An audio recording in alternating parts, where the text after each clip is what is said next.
XL dogs. It follows an attack on 3 people over the weekend, including an 11-year-old girl. Sky's Rachel Venables joins me now with Rachel. Exactly what this breed of dog is, how prominent it is in the UK, and what would be the process to put in place such a ban? Well, they're all really key questions because this will not be easy if it is something that the Home Secretary and the government tries to do. I'll start with what type of dog this is. The American XL Bully, fairly new, actually, breed, although it's not a breed that is defined specifically by the Kennel Club here in the UK. It's a crossbreed that has a lot of characteristics and genetic material, interestingly enough, with pit bull terriers, and they are one of 4 dog breeds that are banned in the UK. Now, the American XL Bully thought to have been responsible for half of all dog-related deaths in the UK since 2021. 10 people killed, including 3 children, one of those just 17 months old. So you can see why many campaigners and the families of some of those victims have been calling for this ban. Then over the weekend, a video emerged from Birmingham which showed a really violent attack, seemingly by an American XL Bully, on a number of people, including an 11-year-old girl. And that's when the Home Secretary, Suella Braverman, weighed in. She shared the video on Twitter, saying, "This is appalling. The American XL Bully is a clear and lethal danger to our communities, particularly to children," adding, "We can't go on like this. I have commissioned urgent advice on banning them."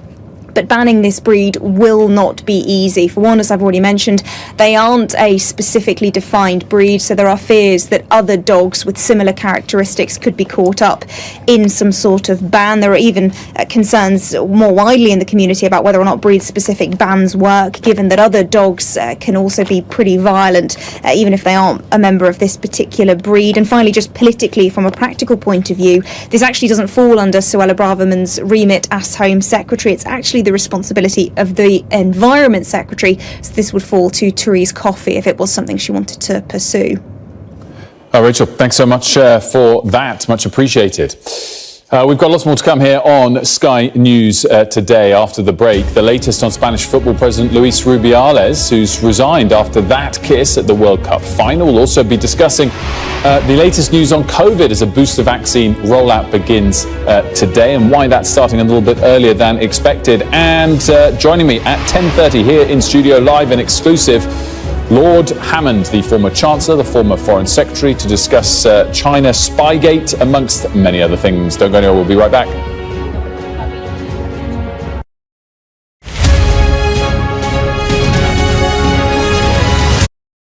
Inzamam Rashid, and I'm Sky's North of England correspondent, telling stories from this culturally rich region I call home.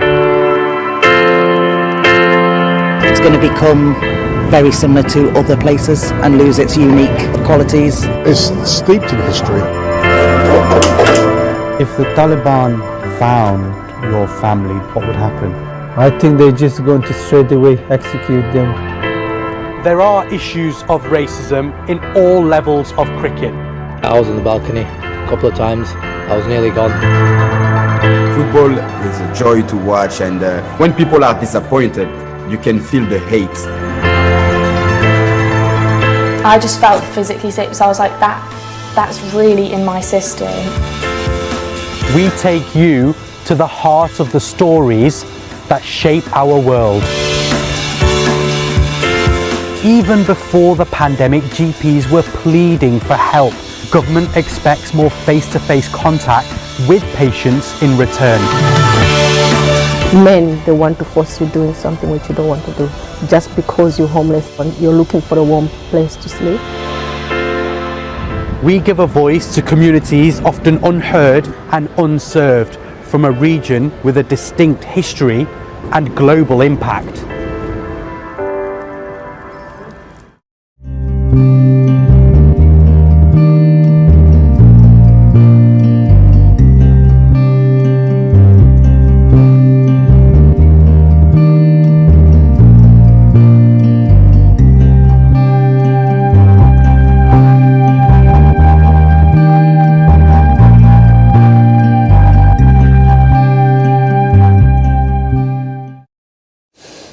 Welcome back. From today, the most vulnerable people are being offered their COVID booster vaccine in England. It's been made available earlier than planned due to a new variant of the virus. Well, earlier, the Chief Medical Advisor, Professor Susan Hopkins, told Sky News the situation is very different to when the pandemic began. As with all new variants, we're learning about them, so we don't know enough to be able to tell you how concerned you should be. It's a very different situation than we've been in 2020 and 2021. We've all got pre-existing immunity at this point, either through vaccines or infection. And the reason for the booster campaign to those most at risk is because their immunity wanes faster, and they're the ones that are most likely to need to have a hospital admission. Our health correspondent Archie Joshi joins us from a care home in Bedford. And Archie, watching that interview this morning with Jane and just looking at some of the stories around this, I mean, clearly it's negative that there's a new variant and we don't want people catching it. But is it becoming more like flu season and the sort of normality of the way that we might deal with this now? Yes, Wolf, it certainly is, because if you think about where we were maybe 2 years ago, 3 years ago, at the beginning of the pandemic, knew very little about the coronavirus, and now 3 years on we know that this is a virus which can be contained through a vaccine, but a virus which mutates, and the scientists, the UK health experts will be looking very closely at how these mutations could impact vulnerable communities. So as Susan Hopkins was saying, if you're not in one of these vulnerable communities, you're under the age of 65, you're fairly healthy, you get COVID, you might not even know you have it. It is becoming like a seasonal virus like flu. But also, we have to understand that flu goes on to kill thousands of people who are vulnerable. And this is the point of this campaign, and this is why it's been brought forward by a week, because there have been outbreaks in care homes, and vulnerable people, the elderly, can get very sick. And if they get sick, they could go to hospital, they need hospital treatment. And what we saw last year, when the NHS winter crisis, we had the twindemic, flu and COVID together, and they don't want to see a repeat of that. And nobody who is over the age of 65 or who is vulnerable, perhaps with a compromised immune system, doesn't want to fall sick through something that they could perhaps avoid. So I've been speaking to some of the residents here in Bedford, and one of them, Jo Negus, who's 96 years old, she told me why she was very keen to have this vaccine, given the fact that she had COVID 2 years ago, and she was in hospital for a very long period of time, and she was very, very sick. I was very ill in Bedford Hospital, and I didn't know anything about it till afterwards. It sounds pretty serious. It was. Well, I think it's very important that everybody should have them to stop the virus. So it's a targeted campaign. The NHS will start with the care home sector. About 3,500 sites have been identified where the vaccine will be rolled out. And from next week, other people who are over the age of 65 who think that they might need extra protection through a booster can contact their GP to book an appointment. Ashish, thank you so much. Ashish Joshi there for us. A quick look at the weather now. Warm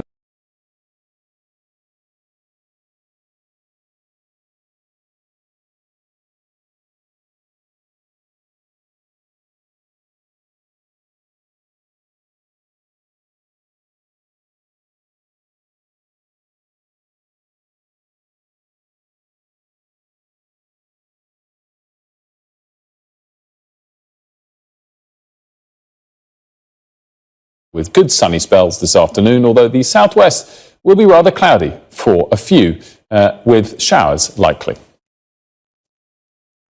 The weather, sponsored by Qatar Airways. A little bit of breaking news before we go to the break.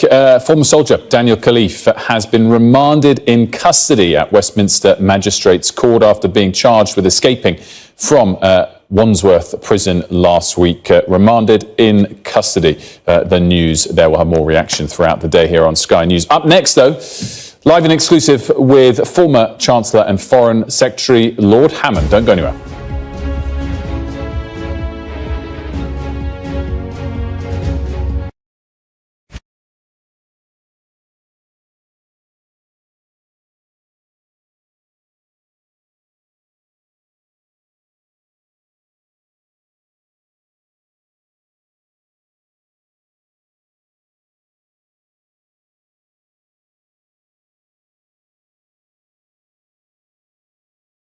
Excellent. You can see for yourself by checking them out on our website. So how do you use SendWave? SendWave is an app that you can download onto your phone from the App Store or Google Play Store. The app is free to download. After downloading it, just open the app and enter your name, email, and phone number. That's it. You're good to go. Make sure you use the promo code SR. S for Starr, R for Radio. This promo code will give you £5 free credit to send to Africa on your first transaction. Your money will be delivered to your recipient within seconds. Feel free to call me on 0749 7377 647 at any time. I'll be happy to tell you all about SendWave and help you in any way I can. Remember to use the promo code SR for £5 free credit.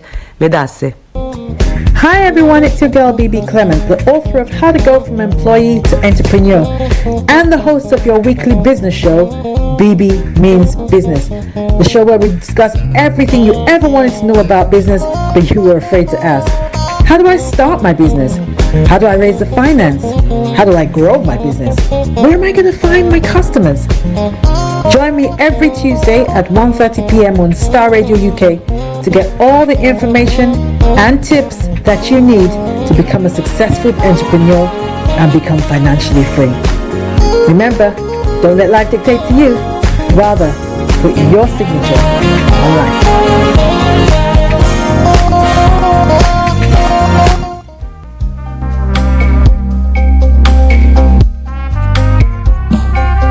Are you looking for the fastest, reliable, and trustworthy door-to-door shipment company? Well, look no further. When was the last time your family received a shipment back in Ghana on time and in time? You are not sure? Well, Lamb Shippers, we pride ourselves with being the fastest, reliable, and trustworthy shippers you can use. You are assured of a prompt pickup anywhere in the UK by our personnel. They also make sure your items are well packaged to get to its destination in time. When it comes to door-to-door shipment, look no further. Well, Lamb Shippers, contact us on 07939009321 or 07498911820. Or you can visit our website www.welllamp.co.uk. You can also drop us a mail, info@welllamp@gmail.com. Well Lamp Shippers, fast, reliable, and trustworthy.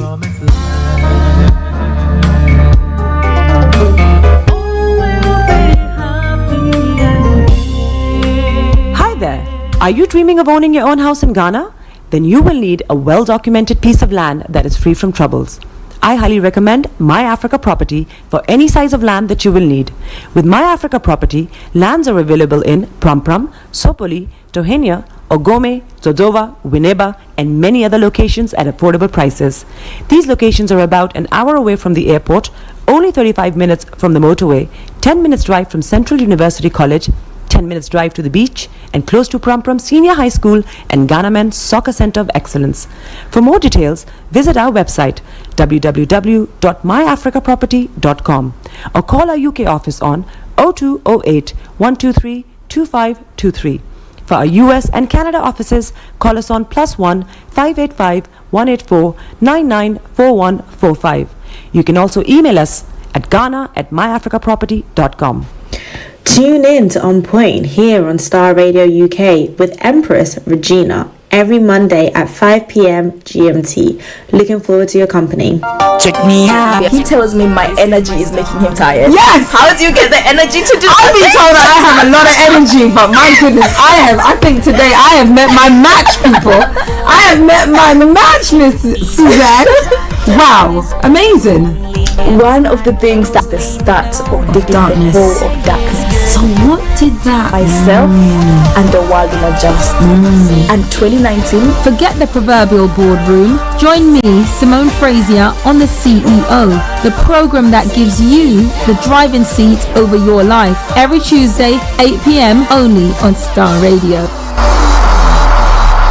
Getting onto the property ladder has never been easy until now. Join us this and every Thursday from 7 p.m. to 8:30 p.m. live on the Property Hour show on Starr Radio UK, where we talk to mortgage brokers, property developers, estate agents, landlord, tenant, property consultants on how to invest or get into the property business and make money. You can't afford to miss this. The Property Hour show is your best source into the property industry. Hi guys, this is your friend Uruj from SendWave. SendWave is a money transfer app that is used by people all over the world to send money to their loved ones in Africa. With SendWave, you can send money to Ghana, Nigeria, Kenya, Uganda, and Tanzania. And the best part is, SendWave is absolutely commission free. Our exchange rates are excellent. You can see for yourself by checking them out on our website. So how do you use SendWave? SendWave is an app that you can download onto your phone from the App Store or Google Play Store. The app is free to download. After downloading it, just open the app and enter your name, email, and phone number. That's it. You're good to go. Make sure you use the promo code SR. S for Star, R for Radio. This promo code will give you £5 free credit to send to Africa on your first transaction. Your money will be delivered to your recipient within seconds. Feel free to call me on 0749 7377 647 at any time. I'll be happy to tell you all about SendWave and help you in any way I can. Remember to use the promo code SR for £5 free credit. Medasse. Hi everyone, it's your girl BB Clement, the author of How to Go From Employee to Entrepreneur and the host of your weekly business show, BB Means Business, the show where we discuss everything you ever wanted to know about business but you were afraid to ask. How do I start my business? How do I raise the finance? How do I grow my business? Where am I going to find my customers? Join me every Tuesday at 1:30 p.m. on Starr Radio UK to get all the information and tips that you need to become a successful entrepreneur and become financially free. Remember, don't let life dictate to you. Rather, put your signature on life.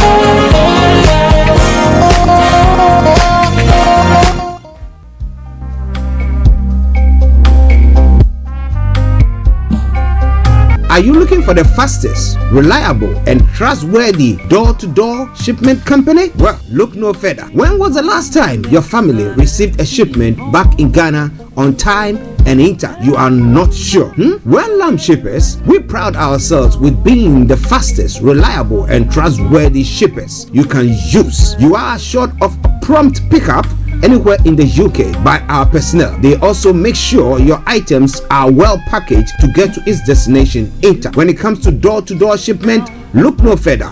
Well, Lamb Shippers, contact us on 07939009321 or 07498911820. Or you can visit our website www.welllamb.co.uk.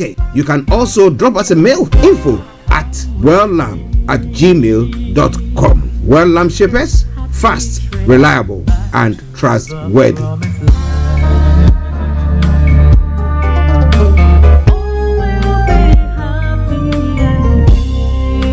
Hi there. Are you dreaming of owning your own house in Ghana? Then you will need a well-documented piece of land that is free from troubles. I highly recommend My Africa Property for any size of land that you will need. With My Africa Property, lands are available in Pram, Sopoli, Tohenia, Ogome, Dodova, Winneba, and many other locations at affordable prices. These locations are about an hour away from the airport, only 35 minutes from the motorway, 10 minutes drive from Central University College, 10 minutes drive to the beach, and close to Pram Senior High School and Ghana Men's Soccer Center of Excellence. For more details, visit our website www.myafricaproperty.com or call our UK office on 0208 123 2523. For our US and Canada offices, call us on +1 585 184 994145. You can also email us at Ghana@myafricaproperty.com. Hi there, this is CJ Buckman, your life coach. And whenever I'm in London, I listen to Starr Radio UK right here. But guess what? You can listen to wherever you are. Broadcasting live online. Body is your ma. Bekutu, show them you got the cocoa set. Ladies and gentlemen, it's your boy Harry Song, aka Mr. Songs. This is the Kingmaker, Baba for the girls. We're here. This is Star Radio. Don't go nowhere. UK, London. We they call them London for home. For here, we they call them London. And that's how you know. Just have fun and stay blessed. Sit back, relax. All around the world.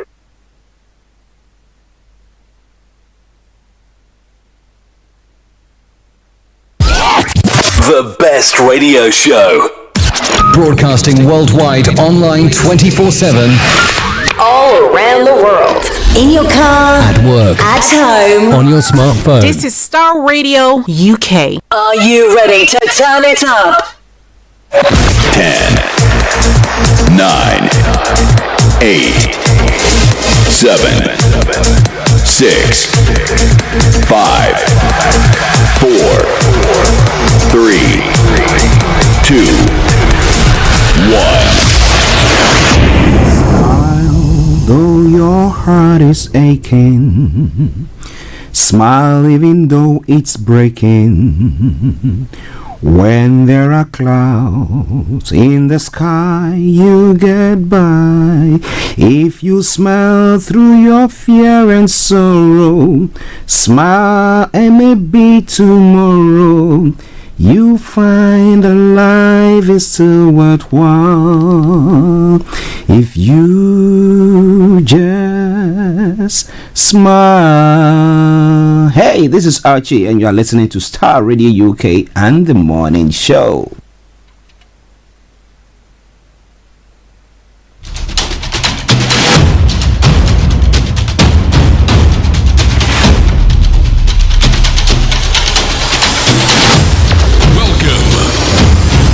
This is Starr Radio. This is UK. Starr Radio UK. This is Starr Radio UK. Welcome.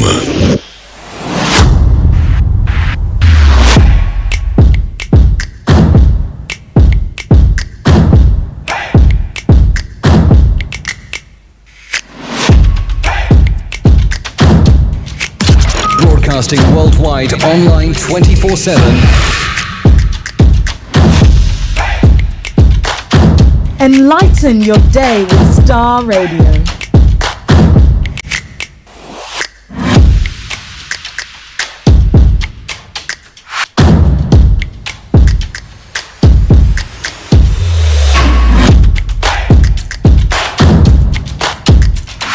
Starr Radio. Radio for the people, by the people.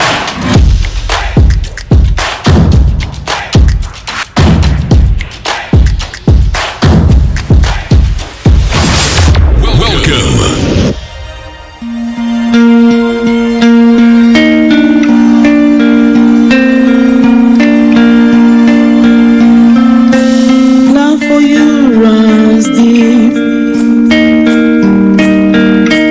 All of you makes my heart beat. You make a doubt they fade. Jesus, and that's what makes you great. You hold the world in your hands, the hand that made me who I am. Same God now, yesterday, forevermore. And that's what makes you great. You are God. You will never change. You remain the same till the end.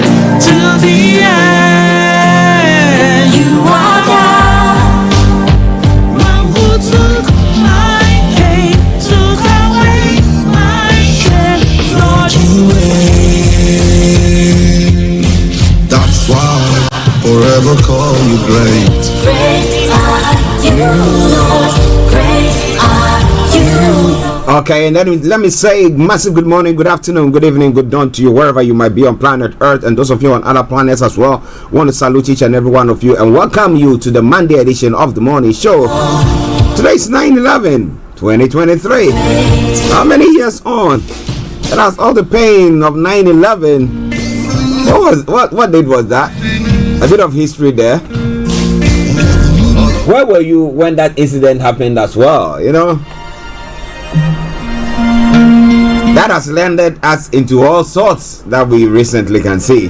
But wherever you are, I want to say massive good morning to you, good afternoon, good evening, good dawn.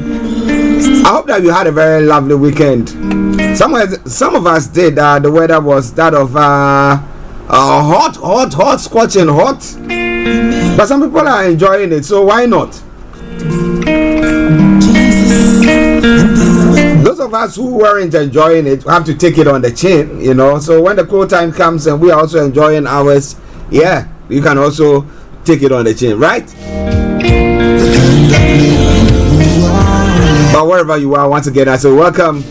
I hope you've had a very nice weekend. And as we say on this platform, Nigeria has not happened to you. But wherever you are, I want to say thank you very much. Let me say good morning to my team this morning. Mr. Olayomi, Koiki, Mr. Francis Guy, my able producer, and all presenters on Starr Radio UK. I salute each and every one of you. Bishop Adeshina, all the way in Nigeria, and all the staff in the RBS office in Lagos, Nigeria. I salute you. Anthony Adedeji, Shamsuddin, good morning to you. Moyiwa, Sir Maxwell. Here in the UK, my brother Felix, all the way in Aberdeen, Kwajodi, Mr. Dan Tabri, CEO of Jail Accountancy Services, and to our own HRH, Linda Pallien, all the way in Cyprus. Wherever you might be listening to us from, I want to salute each and every one of you, and once again say welcome, welcome, welcome to the show.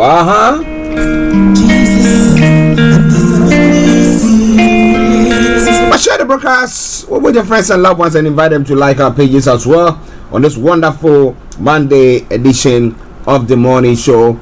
I remain yours sincerely, the one and only. This is the morning show, Archie. You know what happened? Well, during the weekend, because of the weather, I couldn't sleep, I couldn't eat, it's all sorts, you know. You will never. But how did you take it, the whole thing, where temperatures reached up to 34 degrees here in London, some part of London? Till the end, you want to know more, you have to continue to stay tuned, because I'm going to bring you the weather forecast and tell you what is going to happen in the next few days. But wherever you are listening to us from, just stay tuned and don't you go away. Forever call you great. It is Starr Radio, okay? Don't go to 6 the time, and let me tell you the program outline for those of you who have tuned in for the first time on a Monday edition of the morning show. I'll bring you the quotes for the day, the weather forecast will follow suit, then the travel updates. We move on from there to have a look at some of the stories making the rounds across the globe. It's known as Global Trotting. Love for you. Then after the Global Trotting, exactly at 11 o'clock, we'll be moving on to updates from Nigeria with my colleague and co-presenter, Mr. Olayomi Koiki, in our North London studios, where we bring you all the updates from. Then we'll continue from there. At 12 o'clock, the lines are open for you to add your voice to the discussions. We go on from there, and exactly at 12:30, we bring the program to a close. Because our HRH, Linda Pallien, just sent a word in that she'll be caught up in something or a meeting by then, so she cannot be part of the program today. But my able producers are trying to see whether we can get one of the repeat ones to bring your way. So wherever it is, don't you go away. Continue to keep your dials logged on, because Starr Radio UK, we always got something special bringing your way. Let me say good morning to Dave West and wish him all the best for his show that is going to happen on a platform that I'll look for and tell you later on.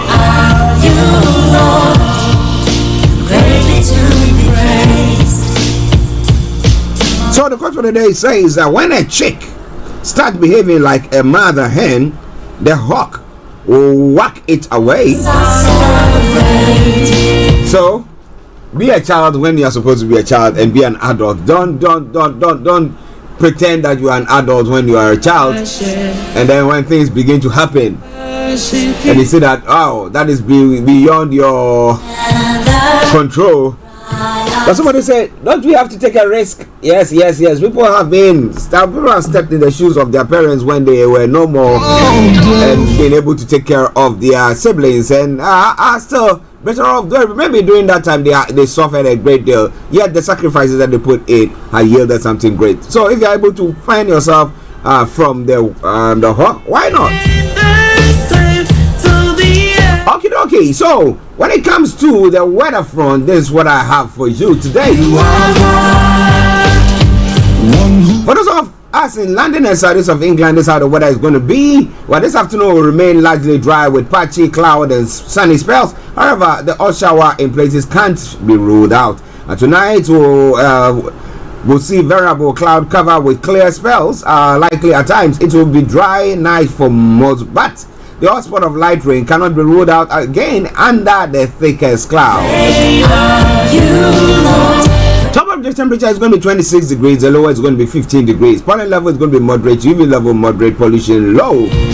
Sunset is going to be at 19:25 and sunrise for tomorrow morning 06:28 hours, and that brings us to the end of the weather forecast. It is on Starr Radio UK, your favorite African and Caribbean radio station in London. We're going to take a break, and then once we come back, I'll bring you what you got to know when it comes to your travels. So wherever you are, don't you go away. Starr Radio UK, your favorite African and Caribbean radio station in London. Getting onto the property ladder has never been easy until now. Join us this and every Thursday from 7 p.m. to 8:30 p.m. live on the Property Hour show on Starr Radio UK, where we talk to mortgage brokers, property developers, estate agents, landlord, tenant, property consultants on how to invest or get into the property business and make money. You can't afford to miss this. The Property Hour show is your best source into the property industry.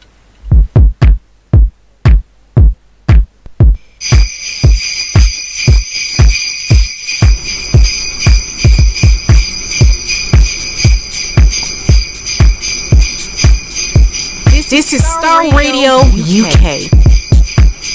Okay, so keep your eyes on the roads. Keep your eyes on the roads. As to keep you navigated, I promise I'll be on the Starr Radio travel update that comes your way every weekday from 10:40. It's now almost 10:50. I'll call it 10:50. But let's move on. But before I go on, let me say good morning to Abasho Day. Rachel, I hope you are doing very, very well. Lots of love to you as well. And I know that you had a very good weekend. And we thank God Nigeria didn't happen to you there. Okay, so now let's move on to the travel update, a quick one from there so that I can bring you what is happening from across the globe on the Global Trotting.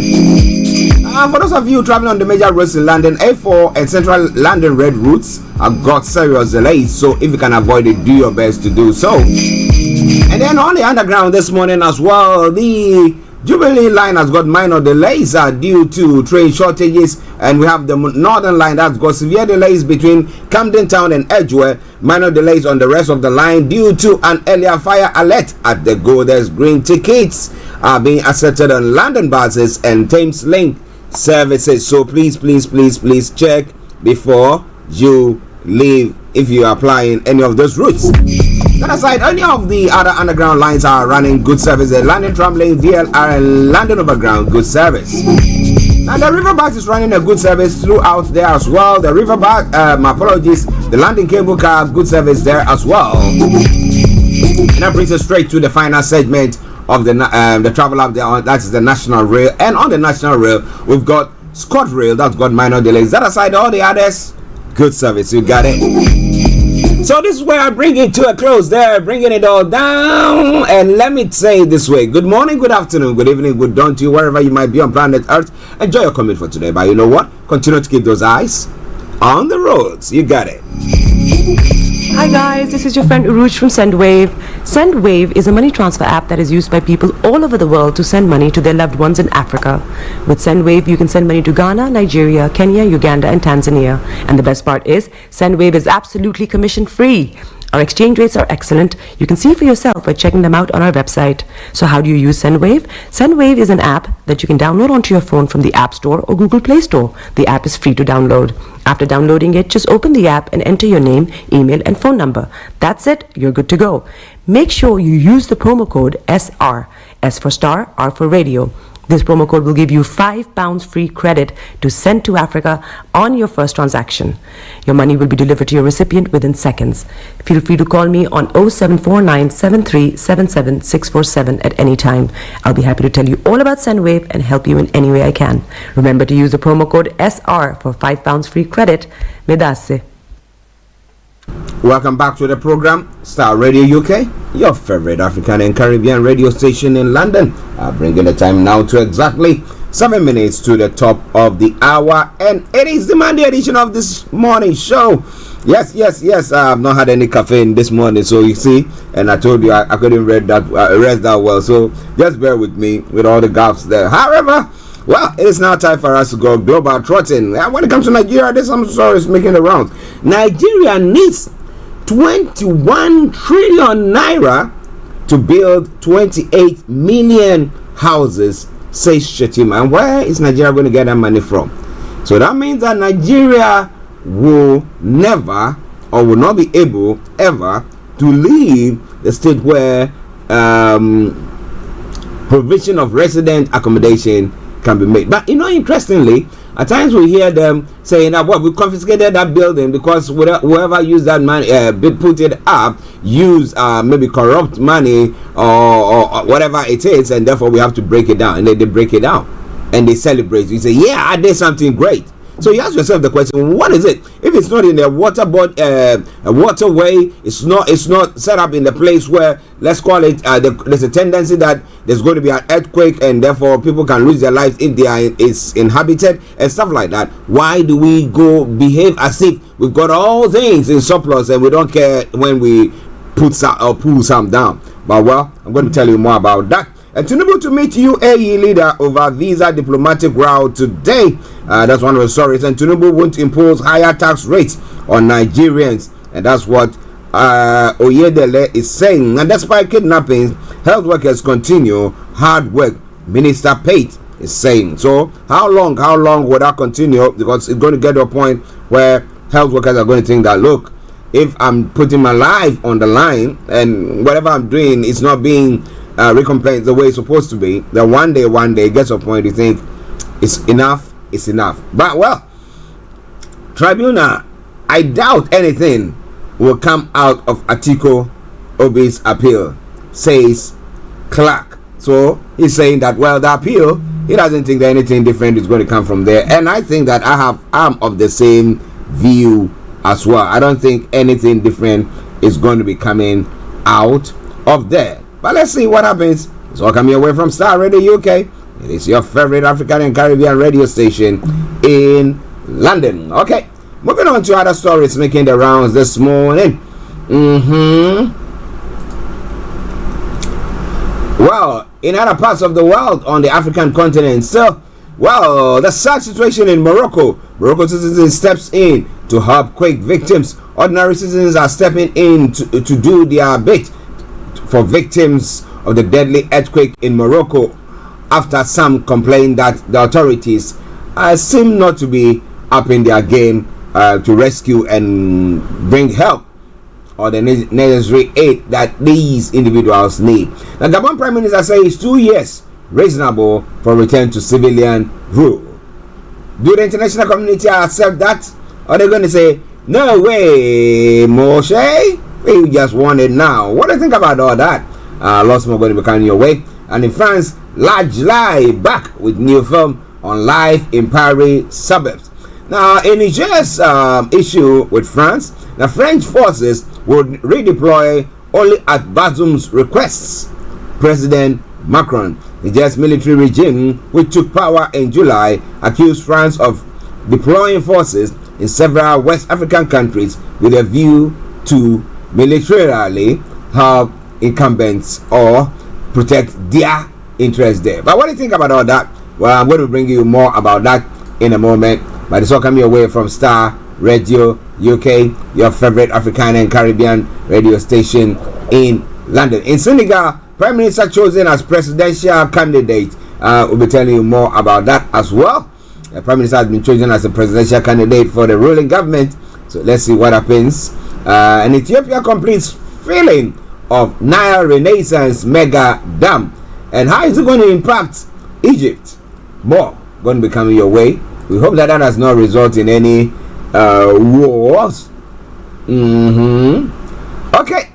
In other stories making the rounds as well, on the late tapes, Archie must stop entertaining treacherous elements against the IGP. That's what one of the economic experts, Franklin Kujo, is saying. I'll be bringing you more about that. The JHS interdicts workers involved in drug theft at Upper East. That is a Ghana Health Service at the Upper East Regional Hospital. Alan Chairman won't leave MPP. Doma East MP assures.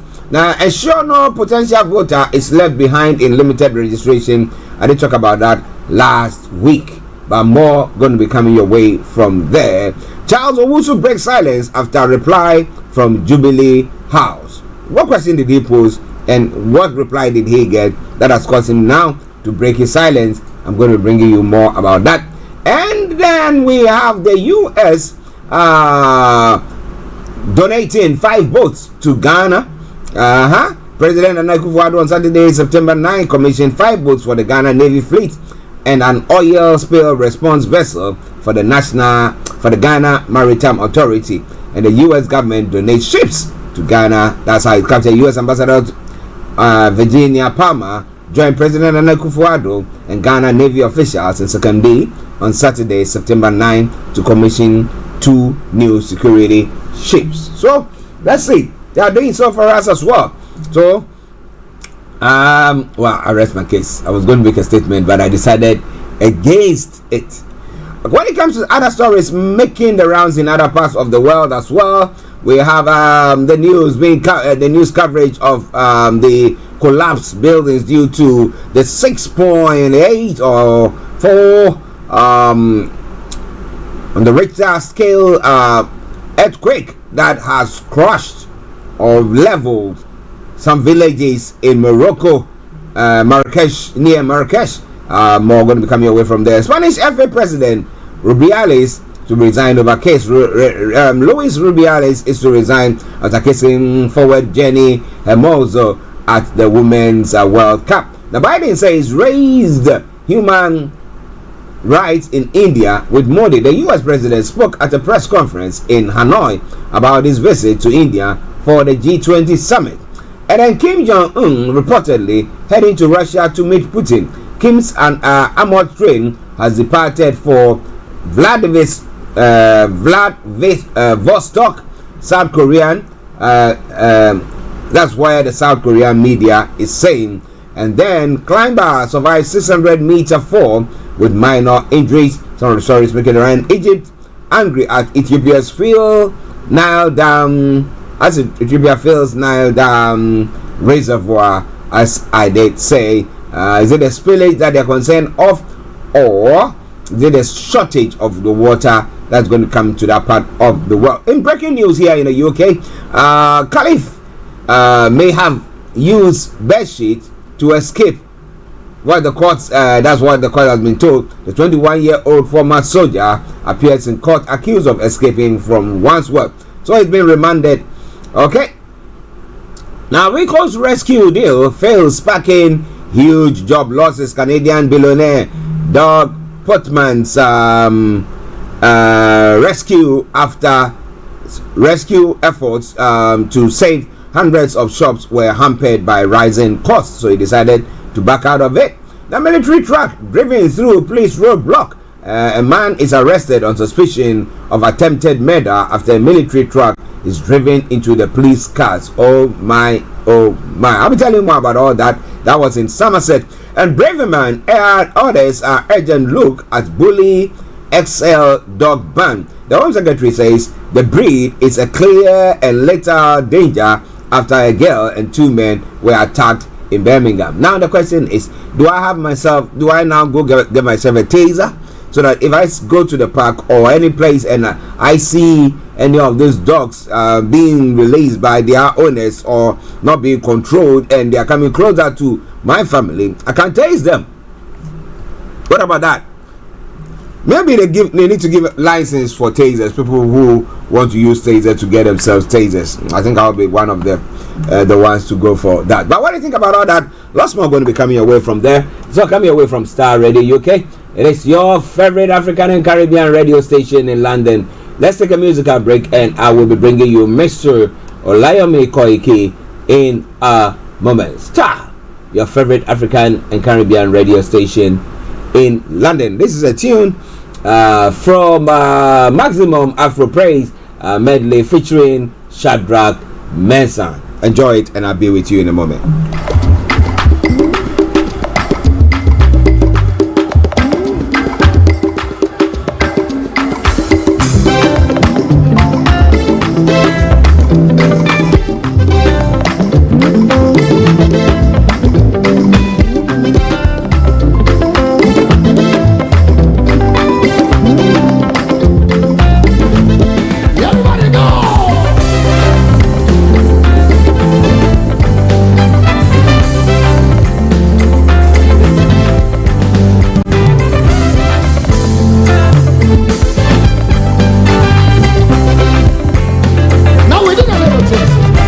We say, hey, thine is the kingdom and power, the glory forever and ever. Unto you I sing hallelujah, amen. Thine is the kingdom and power, the glory forever and ever. Unto you I sing hallelujah, amen. One more time and say, thine is the kingdom and power, the glory forever and ever. Unto you I sing hallelujah, amen. Everybody, thine is the kingdom and power, glory forever and ever. Unto you I sing hallelujah, amen. Glory be to the Lord in the highest. Come on, everybody. One more time, say. And say, glory be to the Lord in the highest.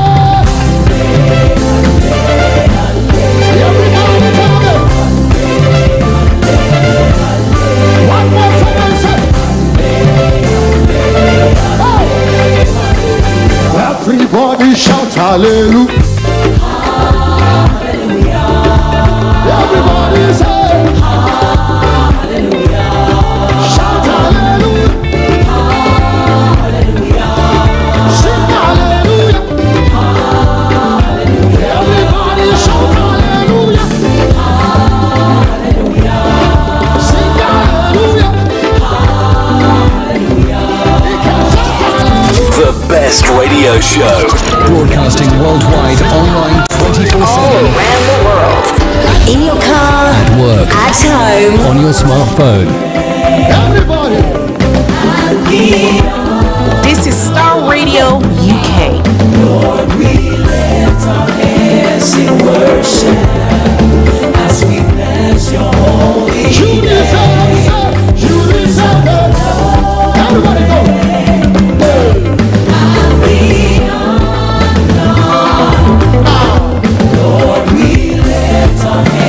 This is Starr Radio. This is Starr Radio UK.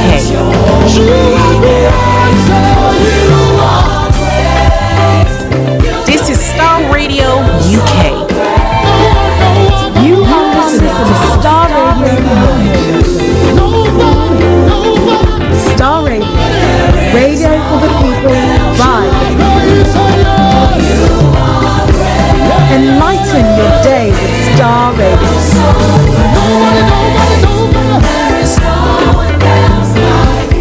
Your favorite Afro-Caribbean radio station. This is Starr Radio UK. Are you ready to turn it up? Are you ready to turn it up?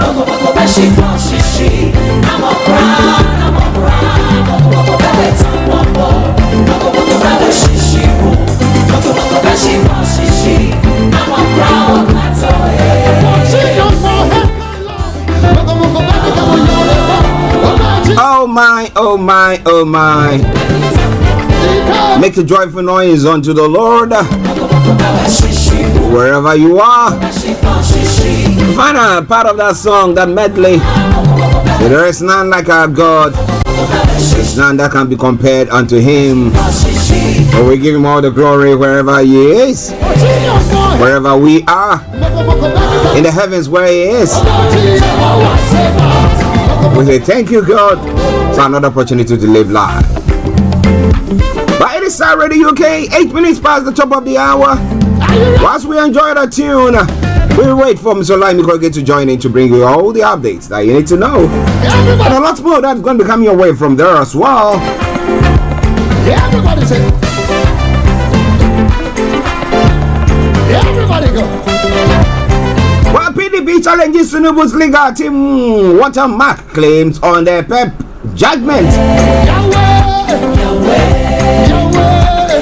And the NDLEA intercepts 399 local bombs heading to Kaduna from Ibadan. That's a serious one. And the federal government permits United Nigeria to fly to US and UK and others. Shamsuddin, good morning to you. Hope you are doing very, very well. I hope Nigeria didn't happen to you. I'm glad Nigeria didn't happen to you and you are doing well. It says God bless you all, Yoruba Nation. God bless Yoruba Nation as well. Starr Radio UK. Well, the US president, they seem to be commending the Nigerian president, Tinubu, for a strong leadership. How many days? How many weeks? But you want to know more? Just stay tuned, don't you go away. Because the music is nice. But I got something very nice that I'm bringing your way. That is all the information that you need to know pertaining to what is going on. Very, very close to you, especially when you're in the diaspora, especially. And you don't know what is happening on the ground. You seem to be that inquisitive. Is it inquisitive or what? Okay, listeners, Starr Radio UK. Share the broadcast with your friends and loved ones and invite them to like our pages as well. It looks like we can't see Mr. Olayomi Koiki. I don't know whether his camera is on or off.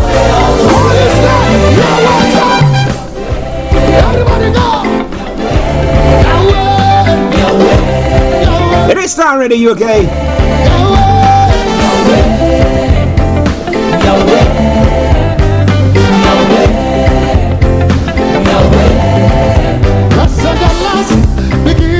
And the ending, you gave me a testimony, so I'm trending. When it could be over every good depending, was saying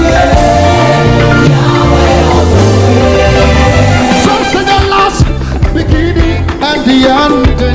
Okay, let's see. We can still not see him though, but let's see. Maybe when we go on. Over every good depending, was saying no, I mean we can't see you. Maybe when you start talking, maybe it will prompt your camera or something because we can still not see you. But listeners, it is Starr Radio UK, your favorite African and Caribbean radio station in London. With the time now, 11 minutes past 11.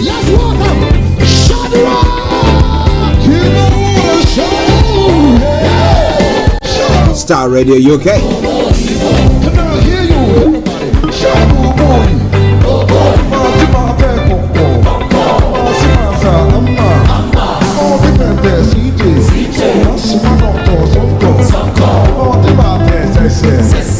Okay, Yummy, I can still not see you, but let me dial in instead, yeah?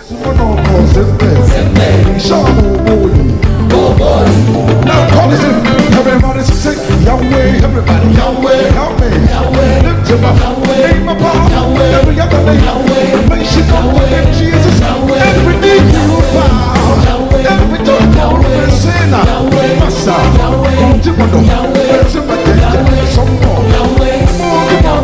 Okay, listen to Starr Radio UK. Let's go on. I don't know what is happening exactly, but let's see whether we can hear Yomi's voice from there. Hello, Yomi. Good morning. Hello, Yomi. Okay, I think there's something wrong with Yomi's line. Yomi, can you check it out?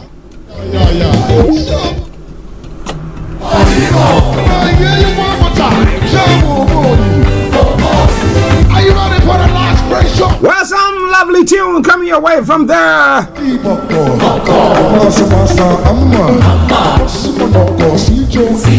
From the Maximum Afro Praise medley featuring Shadrach Mesa.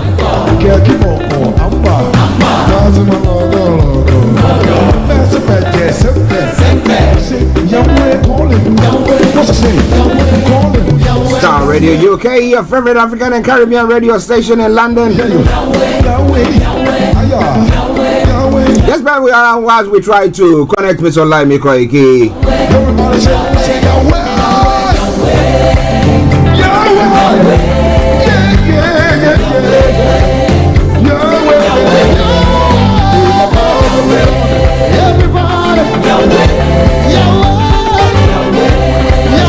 We just want to see what is happening. Yes. Okay. Okay, just bear with us. There. Yes, Yomi. I think if you do it, your line should work.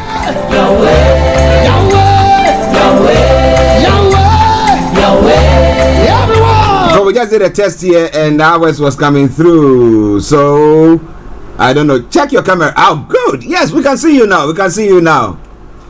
Oh my goodness. Don't you worry.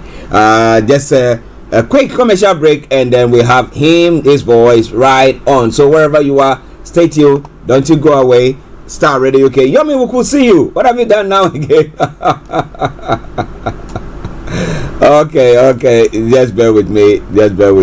Yes. Those are technicalities. Hi guys, this is your friend Uruj from SendWave. SendWave is a money transfer app that is used by people all over the world to send money to their loved ones in Africa. With SendWave, you can send money to Ghana, Nigeria, Kenya, Uganda, and Tanzania. And the best part is, SendWave is absolutely commission-free.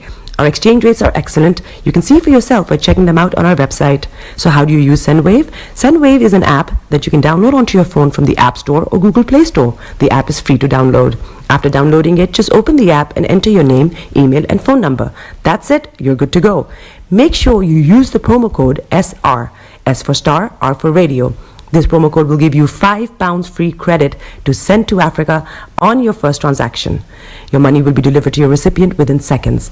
Feel free to call me on 0749 7377 647 at any time. I'll be happy to tell you all about SendWave and help you in any way I can. Remember to use the promo code SR for £5 free credit. Medasse.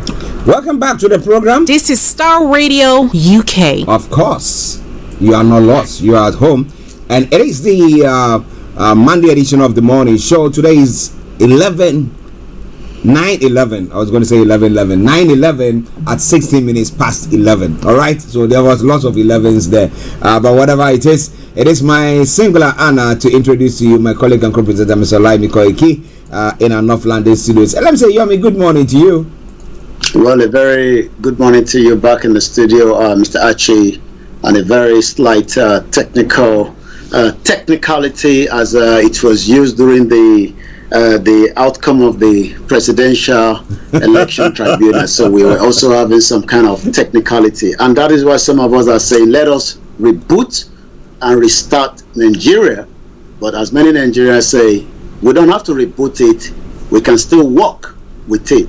But since it wasn't working, we just have to reboot the whole system. A very good morning to you, Archie, and I hope you had a very great weekend. Oh, yes, I did have a great weekend. Apart from the hot weather, that was burning us. That couldn't make us sleep or eat. Some of us couldn't eat. We can't sleep. It was unbearable. But hey, at least it's better than what is happening in Nigeria, where some people are going through worse times, and like Morocco, what is happening, the disaster and stuff like that. So we are grateful to God. What about you?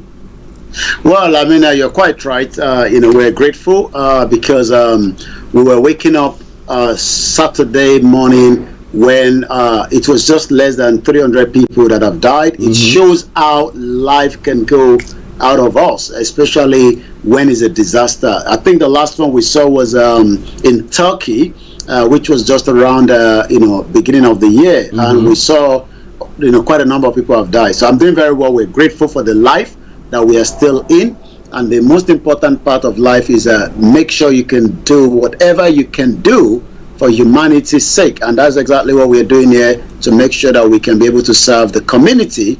As we always say, the Starr Radio UK is a community radio station that serves the African and the Caribbean here in UK and not just in the UK, across the globe. A very good morning to all our sister broadcasts from the TikTok, which is one of the latest technology that many people are also making use of. We're live also on the other sister broadcasts from Facebook to YouTube. But the most important thing is make sure you follow us on the Starr Radio UK network. And most important, download the apps. Good morning once again, Archie. Morning. Listeners, we say thank you very much to those of you on the other platforms or watching, listening, wherever you might be listening or doing that from. We salute you because we know that it's not easy, especially those of you on the African continent, yet you find the time to listen and the means to listen as well. We salute you. But Starr Radio, okay. Now, in the background, in the foreground of your screen, we have the president and the president of India as well, the Prime Minister of India, Modi. And they are having a chat. Now I did read another story or a statement that was made by the American president when he met Tinubu and was saying that Tinubu has been like a strong man. I don't know what Modi also said about his moves.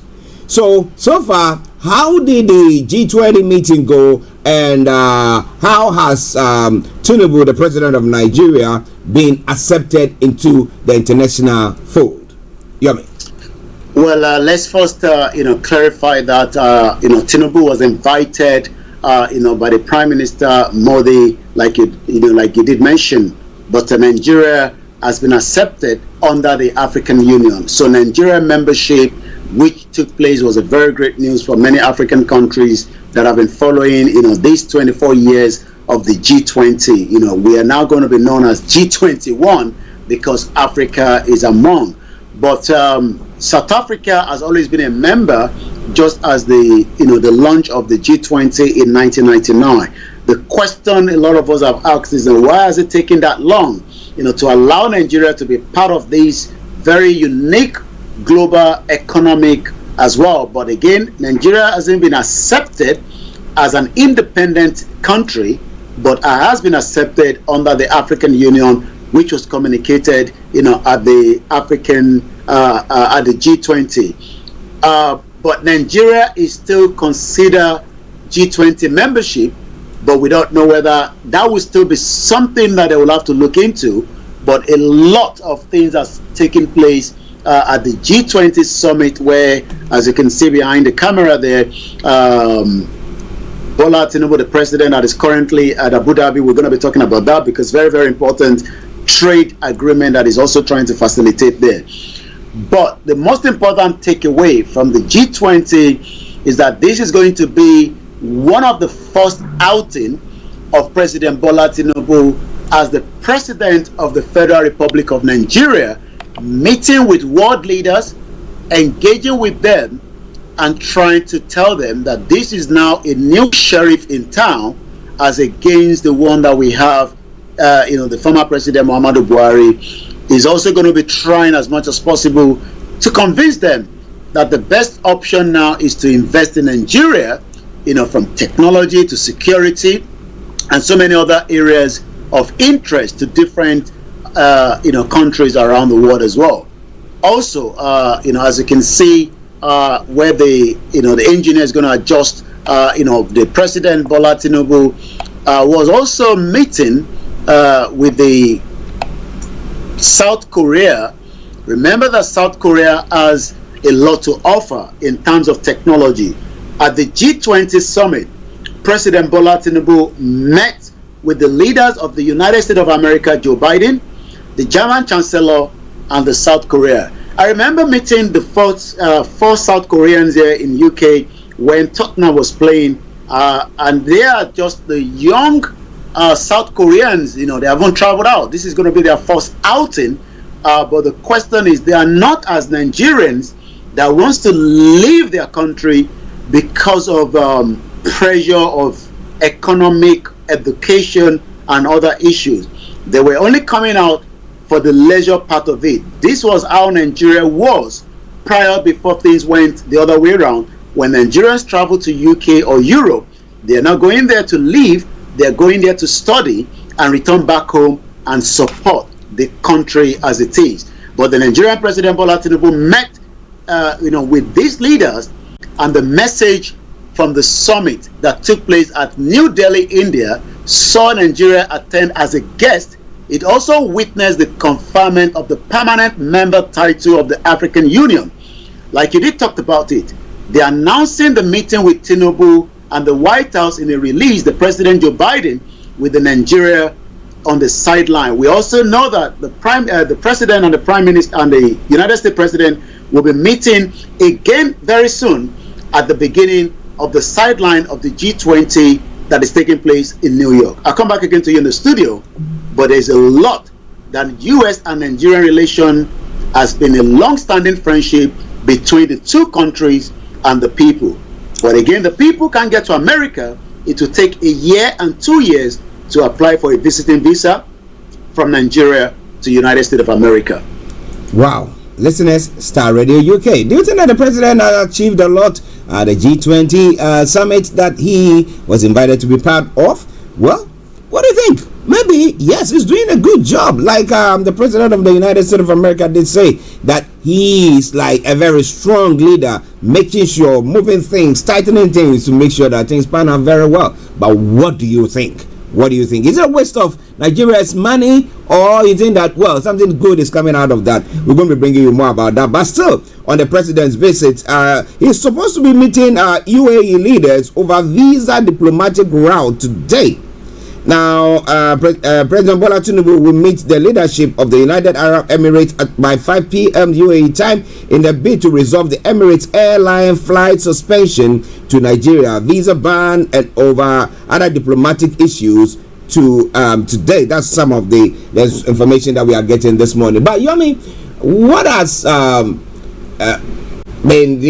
know that the UAE their flights, because of the scarcity of dollars, we saw them during Buhari's time that they were saying they were cutting it. They wanted to repatriate their monies and they weren't allowed to do so and stuff like that. But so what is the president's meeting going to bring about? Is it going to be carrying the dollars to them and say, get the dollars and let's now continue with our business? Yomi.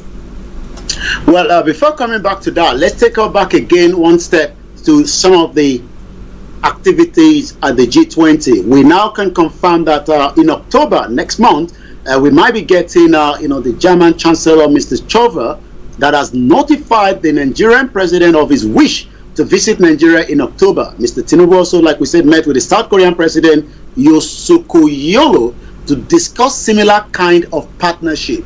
As the president was flying out of the Indian G20 summit, he has decided that the next line of visit should be where non-Nigerians are, and another relationship that has been there for a very long time. But it seems that the former President Muhammadu Buhari could not resolve those issues pertaining to Nigerians living in the United Arab Emirates.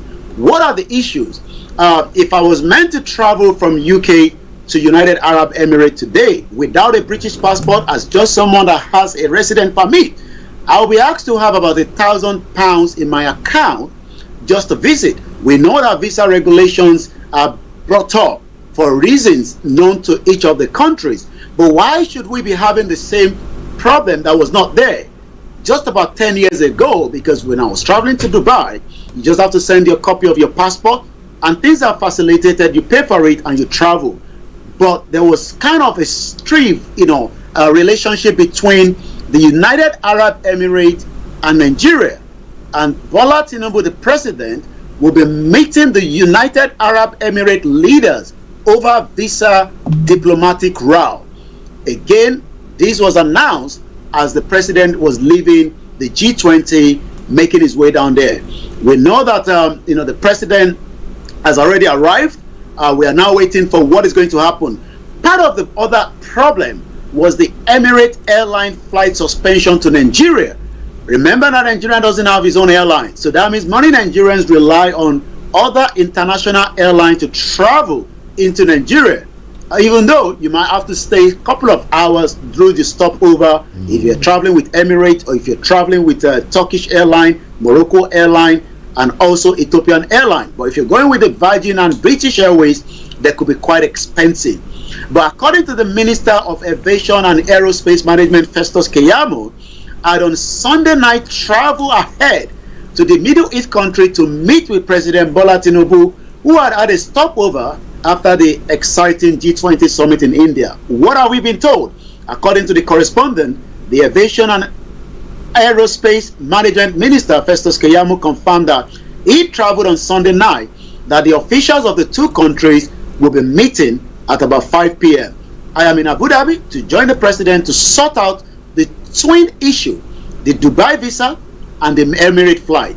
And I think many Nigerians that travel to Dubai as like their own luxury place, because that is the only country that you can travel to without a state visa. But during the relationship between the former President Muhammadu Buhari and the Arab country, there was the Middle East, there was a kind of a strained relationship that President Muhammadu Buhari could not resolve. Will Bola Tinubu be able to resolve this? The question is, we'll have to wait for the communique after the meeting. Well, listeners, so far, somebody says so far so good. What will you score the president so far? In his tenure in office for how many days? 100 plus days. How would you score him? Is he doing well?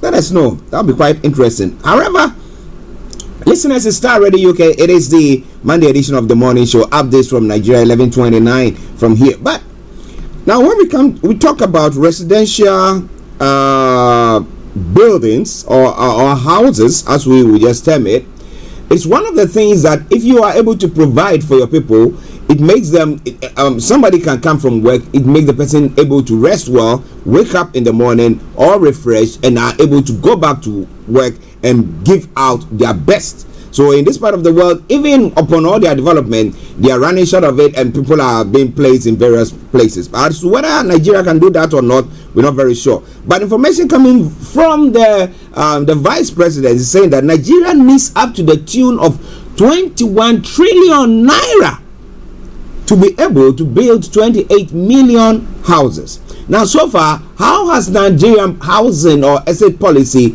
been like? Yomi. Well, every country around the globe suffer when it comes to housing. My grandma was able to live in one of the houses that was built by a former governor, Jakonde. But since then, it seems that as many houses have not been built, those that have been built are too expensive, for the layman. But it seems that the Vice President Shetima is now telling us that we will try to look into the housing situation across the country, but it's also going to come at a very, very high cost. We know that many Nigerians have been investing, those private sector, but they are not building the kind of houses that Nigerians can afford. I mean, if you're trying to get houses in, as the lowest part of Nigeria, it could cost you hands and legs, and there's no mortgage system as well in the country. But Shetima is now saying that we will look into it, but it's going to cost 21 trillion naira to build 28 million houses to bridge the country housing deficit, despite the effort across the three ties of the government.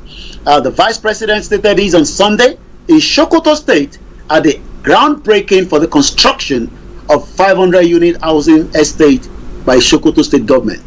Okay, we hope that they are able to resolve. We know that definitely they cannot resolve the whole thing, but at least if they make the effort and they put their best foot forward, it will help majority of Nigerians. Listen to Starr Radio UK. Hey, long time. I hope you are doing very, very well. He says good morning to us all and good morning to you. Thank God Nigeria has not happened to you. Listen to Starr Radio UK. Mr. Olayomi Koiki in our North London studios. I'm actually here in the South studios. Now, so we're looking at 21 billion or trillion that the vice president is saying that they need. So there are a lot of things that Nigeria needs. Now, with the president, Bola Tinubu, being a strong man and everything that has been said, the question is, are Nigerians going to see a tax rate hike? Is government going to increase the taxes in Nigeria to be able to accrue the money is being. The other time we were talking about it, and he said Nigeria has not got a good tax system, so majority of people don't pay taxes, and I don't know how the government goes about their duties, taking care of local things. But Yomi, what do you think? Is with everything that Tinubu wants to do you think he's going to increase taxes? Well, I think paying tax should be something that is has to be encouraged. But the question is, many Nigerians are paying tax, but it's just that how is the tax collated? Because if you go to the market women from the southeast to the north to the southwest to the middle belt, they'll tell you that we are paying tax. But the tax is not a tax system that is going back to the state or probably to the federal as well. And you're quite right. The president is now looking, especially his finance minister that traveled as well with the president to the G20. We are going to be waiting for some of the outcome of some of the deals. I know that a $1 billion deal trade was, went through between Nigeria and the defense of some of the Indian. But Tinubu won't impose higher tax rates on Nigeria. Is coming from one of the analysts this morning. According to the chairman of the Presidential Committee on Fiscal Policy and Tax Reform, Taiwo Oyedele, yesterday said no higher tax rate will be imposed on Nigerians under President Bola Ahmed Tinubu. Oyedele was also, that was inaugurated just in August by the president to head the Presidential Committee on the Fiscal Policy and Tax Reform. Disclosed this, on his X handle while providing answer to frequently asked questions on the goals and work done by the committee. I think again you can see that this government is trying to be different from the former president. Remember that Buhari did not know the advantage of what Twitter, as at the time known as Twitter, but is now known as X. But it seems that frequently asked question is something that we are used to in UK, and sometimes you could have somebody there on that website telling you what inquiries that you need. But it seems that Oyedele, who added that no new tax will be introduced, said the committee objective is to downsize the number of tax levy on Nigerians. He said, we do not intend to introduce new taxes or impose higher taxes rate. Rather, our mandate is to reduce the number of taxes and levies while harmonizing the revenue collection. Many Nigerians that were engaging on him on the X space will probably be finding this interesting, that we can at least have someone to have a conversation with, which is a little bit different from the previous government. Well, different from the previous government, but what do you think? It's Starr Radio UK, your favorite African and Caribbean radio station in London. Well, we have health workers who are working very, very hard. Some of them manage to, should I say, escape, or they get their applications or through agencies coming to this part of the world or other parts of the world where they think that the systems work better and they can get better remuneration from there. So we have the health workers doing so. But when a health worker in Nigeria will have to actually put their lives on the line, it's not just a day but continuously. And as to whether whatever money is being paid them is even enough is another question. But it's a despite kidnappings, health workers continue to work hard. Minister Party is saying. So what are they doing in response to that to help these ones? Yomi. Well, health is very, very important. And like you said, as also the news coming through, the medical and dental consultant have now suspended a planned nationwide strike. I don't think a strike is in the interest of any country. As the TUC here in UK, the Trade Union Congress, are having their their conference at Liverpool. While I was listening to the broadcast from the leader of the TUC this morning, says they will be taking the Rishi Sunak government to the United Nations for trying to make sure that when people go on protest, you might lose your job. People that are in the health sector, the railway, and also the teachers as well. But it seems that as many of the doctors in Nigeria as well are still working hard in the midst of the situation where most places are full of terrorist attacks, especially in some of the remote areas. I had the privilege to have an engagement with someone from Maiduguri that have lived there for the last 31 years. And I did ask, what is life there today? And it's just the same life that many Nigerians are asking for, a good health care, because according to the WHO, Nigerians will only live up to 53 years old. But if we have a better healthcare system that can be managed, if we have people that can be trained, if we have the facilities which are available, that a governor cannot have to travel out of the country but take treatment in Nigeria. But again, some of these issues is questionable, but we hope as the governors that have come back and the ones that are the new will continue to build a medical system for Nigerians and the medical system for their own personal ones that will be used. Not the one like PK Kirimadu was looking for a better opportunity here in London for the daughter, eventually was found guilty and is currently serving the sentence here in UK. We've seen that the former the governor of Ondo State have just returned after 3 months, and we are also hearing that the SGF is currently taking medical treatment as well in Germany. So you can see that Nigerians are concerned, and India has always been another country that many Nigerians end up traveling through for their own medical treatment. Why? Because it is quite cheaper from there. Okay, listeners, it is Starr Radio UK, Mr. Olayomi Koiki in London, bringing you all that you need to know. It's now 11:39. Let me just bring one other story, and then I'll let him bring you all the stories that is making the rest of the stories. Now, fraud under Buhari. Now, ex-Kaduna governor says the CBN probe will expose cabals. Now, we know that the CBN boss, the former CBN boss, is still in incarceration. The DSS is not letting him off. So there seems to be an investigation going on. But if you think, do you think that if that particular investigation will end up saying that Buhari was an accomplice to something that wasn't supposed to be done, do you think Buhari will be called to order or by law, or is it protected under the the Constitution of Nigeria? Yomi? I don't think there will be any inquiries that will bring Buhari to come and answer for crime against abuse of office, because we've heard from Sanusi, we've heard from former President Olusegun Obasanjo.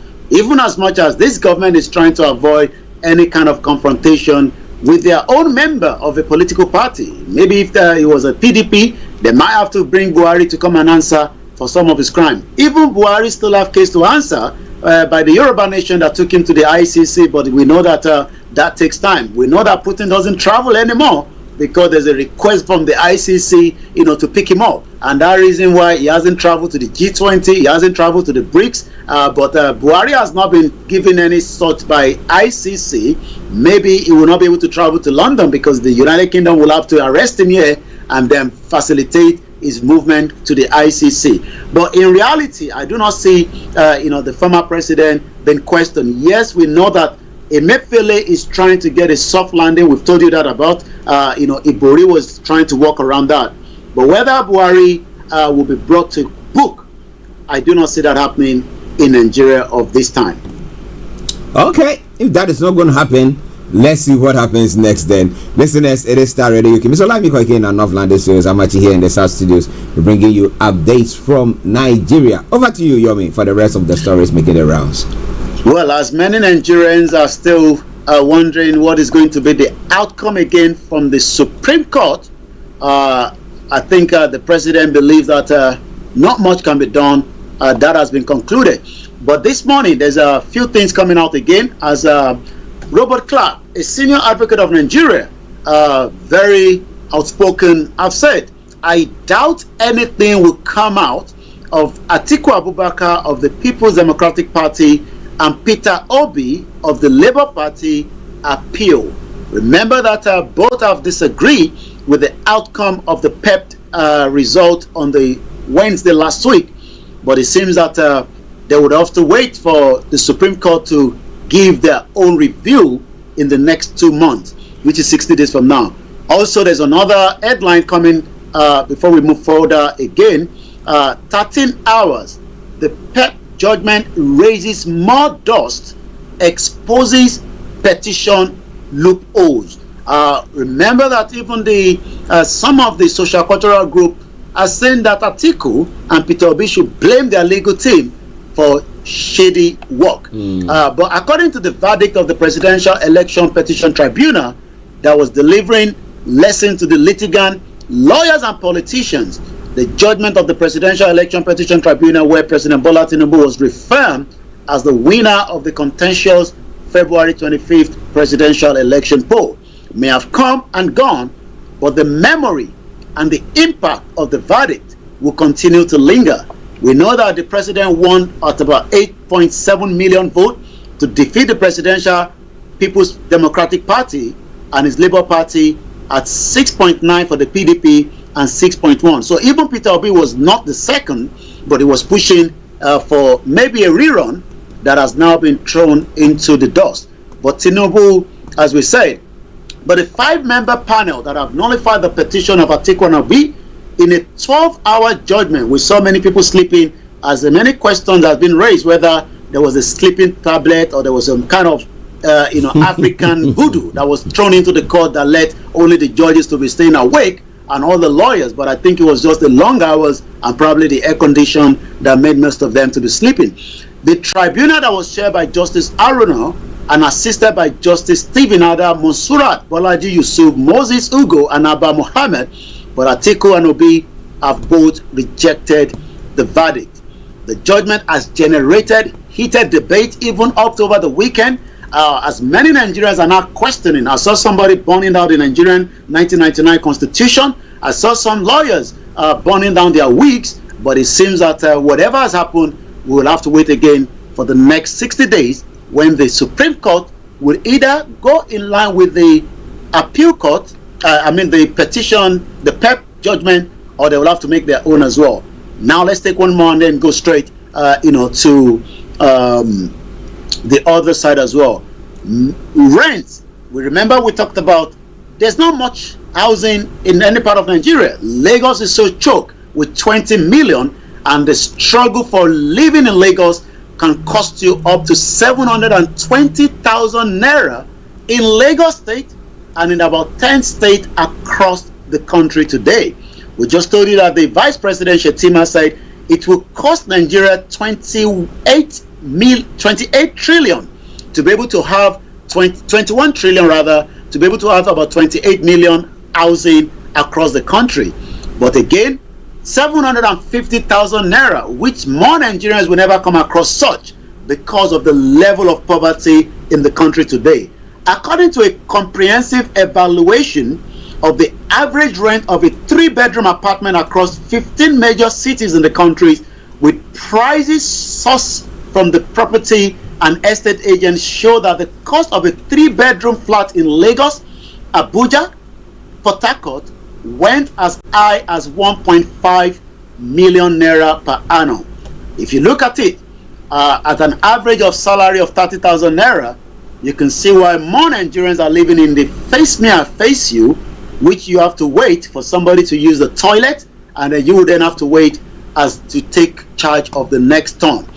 The Minna, Lokoja, Ilorin were some of the major cities with the lowest rent, but again with lack of opportunity and lack of developmental. And that is why people in those states like Ilorin will probably worship Islam than ask for developmental of their local government, which is one of the reasons why a case that is currently going on with a young man that was kidnapped from Ibadan because of his views against the Islamic scholars in Ilorin State.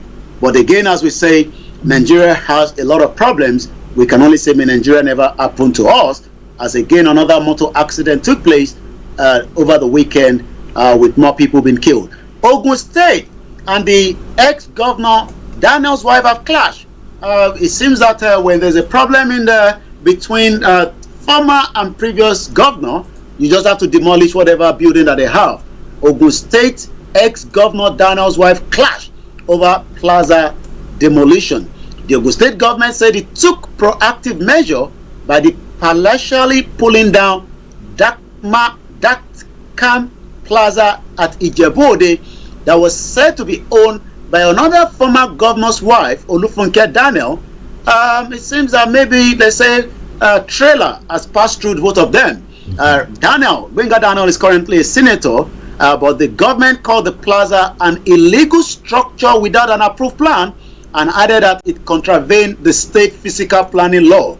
In Sunday's statement that was signed by the permanent secretary at the Ministry of Physical Planning and Urban Development, Olayomi, the government said the structure violated the building codes of the state. If that is the right thing, then the building needs to come down.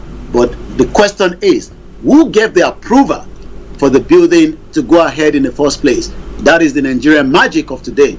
I'm going to go straight to the social media where many Nigerians vent their anger and decide how they can discuss as Nigerians for those that wants to keep Nigeria. Over the weekend, there was a lot of activities from those souls asking for the right to self-determination, the indigenous people. But again, as the week starts today, Ifa Funsho says a Yoruba nation is in the best interest, a Yoruba passport is of the best interest. But under the comment section, many says even if you have a Yoruba nation, you might still have another Yoruba nation underneath as well. Some even query whether it is still in the interest to talk about the right of the people or we save Nigeria. And the question is, Abacha never thought of saving Nigeria when he actually stole $5 billion out of the country. Wura _ Yoruba Nemi says, hashtag free Tani Olohun as the court case resumed today. Simon Ekpa, the Prime Minister of the government in exile of the Biafra, says, today is the sit at home. It's just to remind you, and with evidence of video, as many shops continue to close, and that is having a huge impact on so many businesses.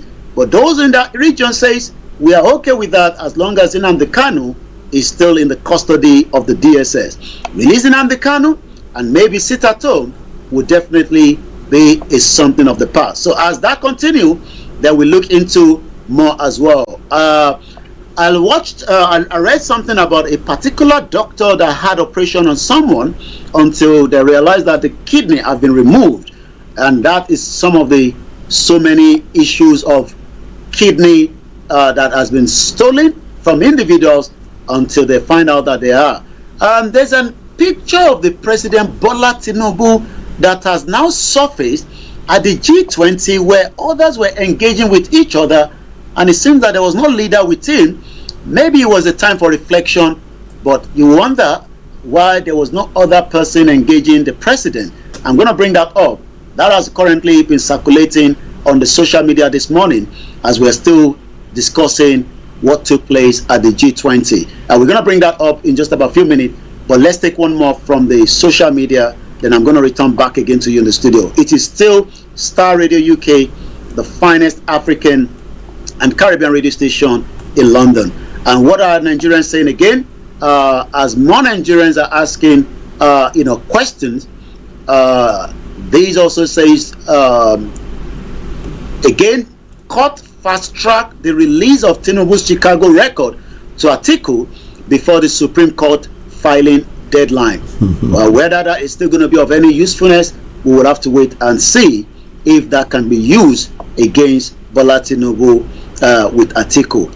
Once again, this is Starr Radio UK. I'm going to come back again to you in the studio while the engineer works on the picture of Bola Tinubu, the president, on his own, right at the G20 summit with no other leaders speaking with him at that particular time. Maybe it was just that one just left with him, but the picture that we saw looks like a man that was lost, and I'm not sure whether it's a crop one, but because we know how technology works. But let me bring that as the engineer will give it to us in just about a few minutes. Starr Radio UK, the finest African and Caribbean radio station in London. Yes, listeners,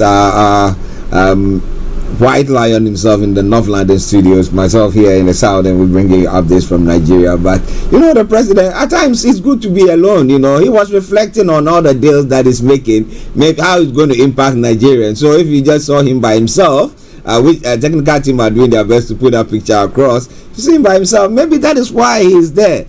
Don't read into it. But interestingly, the court's trying to expedite the release of Tinubu's records from New York. What is that for? Is it for his education or for the drug offenses alleged let me put it that way, alleged drug offenses that he's trying to get. Which one is that?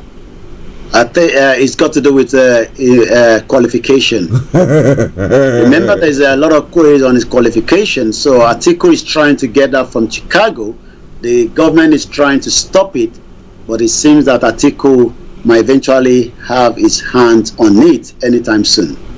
Well, and that is the image of the president right there on his own, while others are engaging and having discussion.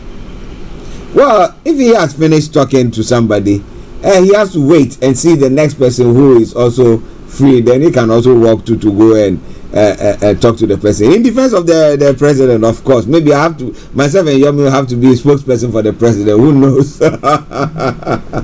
Well, listeners, it is Starr Radio UK. It is your favorite African and Caribbean radio station in London. Now, pertaining to the call for unification by the various groupings, which we know that though the opposition parties, both of them, the top two, are going to the Supreme Court for a redress. Do you think that Nigerians, over from the period last week Wednesday till now, there seem to be maybe people gravitating towards each other for a peaceful coexistence, or it's rather drew a big wedge? I think Nigerians are blaming the judiciary for truncating, the actual result. So what is the actual result? The judges have made the actual result known, but we'll have to wait for the Supreme Court. Yes, there's been a lot of, I've listened to both sides, either from the Atiku, the Labour Party, and the APC, and yes, there is tension, but like the judges says that there's no conclusion to the evidence that was provided for them to decide whether there will be a rerun, or to say that the president is not the actual president. But the Supreme Court would then have to be able to change that, if that will remain, or uplift it as well. We'll have to wait and see. But what do you think that will bring peace to Nigeria? Is it, forget about where we are looking at the southeast and the southwest and that separation, but looking at Nigeria as a whole, do you think that if a court says let us have a rerun, that will make Nigeria peaceful? Or look, let's let sleeping dogs lie. We know that things were not watertight. We know that there were anomalies, lots of it here and there. But for the sake of the interest of majority of Nigerians, or Nigerians as a whole, let sleeping dogs lie and rule in favor of government as well. What do you think is gonna? What do you think it will be the better one option for Nigerians as a whole? Well, I think what can keep Nigeria as a whole, if there's a rule of law. There is a system that works for any Nigerians regardless of your status, but the question again is the constitution. The constitution that has bound us together doesn't seem to have been a constitution that was put for the purpose of unity, progress, and likewise, as Nigerians continue to checkmate that amended constitution. In 2014, Jonathan put together a conference that would have brought some kind of sanity, but that again has been thrown under the dust. For 8 years of President Muhammadu Buhari, the former president, he refused to check it out. Whether the president this time around will bring it out of the dust and dust it out and see if there's going to be a way out of it. But today, Nigerians have never been divided as it used to be, and for a reason for division is not just because some people are angry, it's because of the injustice that have brought the foundation of Nigeria from the beginning up to date. Okay, so who is the Justice Secretary for Nigeria at the moment? The Attorney General, that's what they will call it here for Nigeria. And where does he hail from? And how have you seen his stance? Is it one who is going to make sure that the rule of law some way, somehow pertains, or is going to allow the DSS to be a law on them by themselves and just doing anything, people running helter-skelter, doing all sorts? What do you think? Well, the Nigeria AGF has a lot to do. It's still someone that we have to study. He's a Yoruba man. Attorney General is Lateef Fagbemi. He's head of the Attorney General of the Federation. That means whatever Nigeria has, from internal to external, he will have to deal with it. The last person there was Malami. We saw how he gave so much of his own until he left. But what are we expecting when it comes to trade, when we come to other areas as well? But as Lateef Fagbemi assumes office about 3 weeks ago, we are now have to wait and see how he's going to manage the affairs of this country called Nigeria, especially around the legal areas. Remember that Nnamdi Kanu was kidnapped. Was that legal? Was it the right thing to do and rendition back to Nigeria? We had other multinational organizations that have pulled out of contract worth millions of dollars that have dragged Nigeria into international court. Mr. Fagbemi, the new AGF, reported 3 weeks ago at the Federal Ministry of Justice in Abuja after he was sworn in by the president in Aso Rock. Mr. Fagbemi, that has actually been reported, is now the senior lawyer who is going to be the 24th person to hold the office. What we need to now look up to is some of the problems that Nigerians have been facing, from borders. We still have issues between, the Cameroons and Nigeria as well. We are also facing a lot of problems internationally that he will have to look into as well. While he was addressing staff, Mr. Fagbemi noted that expectations are high, which is what we are discussing today, for the Ministry of Justice to deliver on its mandate of providing the legal framework for the government policy. Will he be able to do so? We are waiting to see how soon and how quick Lateef Fagbemi from southwest part of Nigeria, a Yoruba man, going to deal with some of these. Okay, listeners. The image is going to come up in just about a few minutes. Go ahead. Listeners, it is Starr Radio UK, your favorite African and Caribbean radio station in London, and it is gone just a few seconds to 12 o'clock. But so far, so what do you think? The Attorney General's Department, the various groupings in the country, what do you think can be done?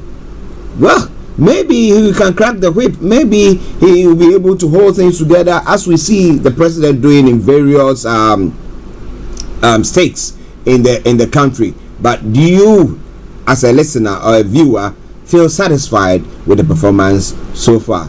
That is the question on the lips of most people. And will he hearken to Chief Sunday Igboho, Nnamdi Kanu, and everyone who thinks that, look, we are being marginalized? This is not how it has been, because we are getting so much from our side of the country, yet we see little development there. What do you think about all that? We're going to be talking about that as the days unfold. But Yomi, before we bring the update to a close. Well, it's 12 noon, and I know that we have so much other upcoming programs. Stick to that so that you can be able to be enlightened. If you want to have your own business, maybe you should stay back and listen to the Starr Radio UK after Archie. But for now, I'll be back again at 11 o'clock tomorrow on the finest African and Caribbean radio station in London. My name is Olayomi Koiki. Have a very good afternoon, and bye for now. Bye-bye. Well, listeners, that has been Mr. Olayomi Koiki in our North London studios. Yes, bringing you what you need to know when it comes to Nigeria, with the updates from Nigeria. It comes your way every weekday from 11 o'clock. So we hope that you've enjoyed it. But don't you go away. Let's enjoy this tune from the Zongo Man. Well, Nigeria says it needs 21 trillion naira. Why would that convert to dollars? Well. And today commemorates the what anniversary of the 9/11? I'm going to be talking about that as well. But wherever you are, don't you go away, because I remember that 22 years since 9/11. That was 2001. I remember that day I had gone to visit Ghana, and I was I'd been to the British High Commission to go and do something from there, and I was in town coming home, and there's somebody called, hey, this is what is happening. I was like, what? Okay, but where were you? How do you feel now? Do you feel secured, or has the world gone bonkers, worse off than what we've seen? Well, somebody say, well, with all these natural disasters and things that are happening, it's worse off than what happened or what took place there. What about that? Enjoy this music, and we will be back.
UK. All around the world. In your car. At work. At home. On your smartphone.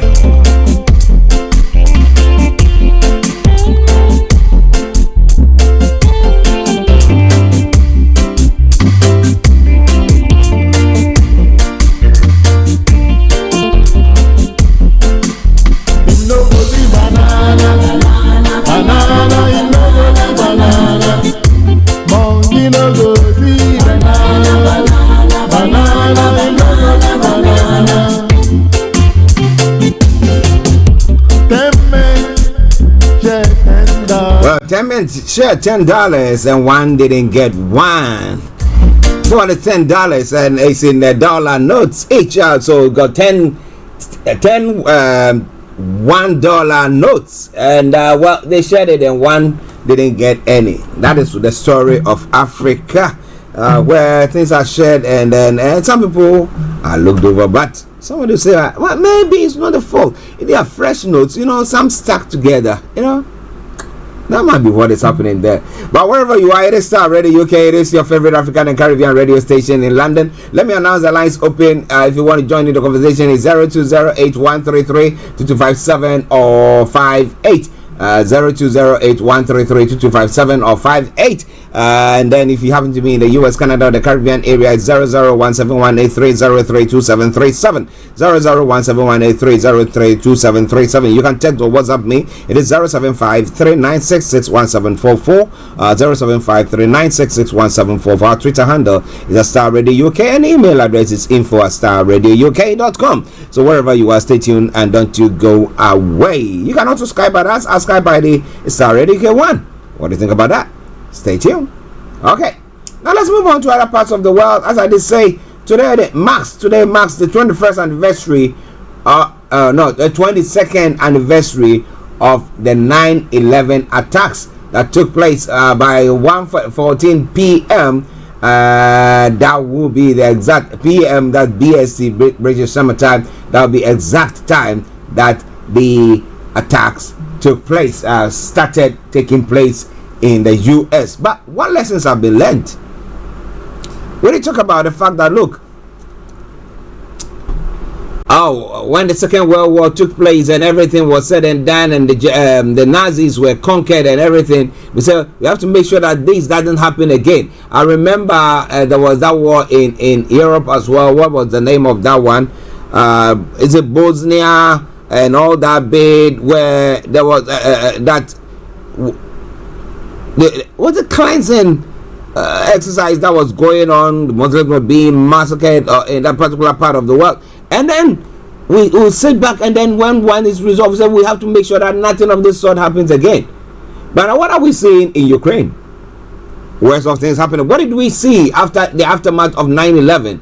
The Iraqi war and the Syrian war. We had the Libyan war, and the various things that is happening. And now on the African continent, the sub-region, we're now having, that is the West Africa to the Central Africa, we're now having coup d'etats also taking place and stuff like that. So where do you think we are, and what has been the impact of this attack 22 years on? Has that actually resulted in people maybe thinking through things before they act on it, or has it been that, well, people say it's one of those things, let's get on with our lives, and people are getting on? What do you think about all that? It is Starr Radio, okay? We've got 22 minutes to bring the program to a close, but wherever you are, you want to hop in, feel free to do so. But now, let me go to other parts of Africa. Well, a very, very sad story that happened Saturday. We're waking up to the fact that earthquake in Morocco has killed earlier we started with about 200 or 100 and something, and now we are talking in the regions of about 2,500 who are dead. The gap between the damage caused by the deadly earthquake in Morocco and the property actually ensured risks being considerable, with many houses not being covered. Rain insurer Starr ruled on Sunday the human toll for the country, which was hit by a violent earthquake during the night from Friday to Saturday, is already at least 2,500 dead. The disaster is all the more dramatic, according to the Thierry Ledger, general manager of Starr, whose role is to ensure insurance against large-scale events. That, in addition to the numerous life loss, many houses were not designed to withstand an earthquake and were therefore difficult to insure against these risks. So what did the authorities do about that? When it comes to our development property regulatory bodies who sees to the construction of that, or inspectorate division of those organizations, what did they actually do? Or is it like just same like what happens in Ghana? Okay, listen to Star Radio UK. Now moving on straight to some other stories as well. Now, absence of foreign forces making Mali more vulnerable is a story that is making the rounds there. An analyst of the Economist for the Economist Intelligence Unit suggested last Friday that recent attacks in Mali took place in areas where there used to be a high concentration of foreign forces. The attacks that took place in the northern Mali, and northern Mali was where a lot of the French forces were centered, and the UN forces were also heavily concentrated in these areas, said Dr. Shantanu Shankar. Now, North Mali was also the region that was the source of Malian crisis initially more than a decade ago, he added. A military camp in Mali's restive north was attacked on Friday, a day after two separate assaults by Al-Qaeda linked insurgents killed 49 civilians and 15 government soldiers, the military said. Thursday's attack targeted a triple-decker passenger boat near the village of Zaho, about 90 kilometers, that is 55 miles east of Timbuktu. Now, the statement said the government killed about 50 assailants while responding to the attacks. Now, so what is going to happen? Are they going to have a rethink that, okay, let's allow the French soldiers to come back, or what do you think is going to happen there? But this is all happening coming away from Star Radio UK. A difficult time for the junta. What can they do to protect their nation, especially where those who were in the forefront have left, or they've demanded they live in the country?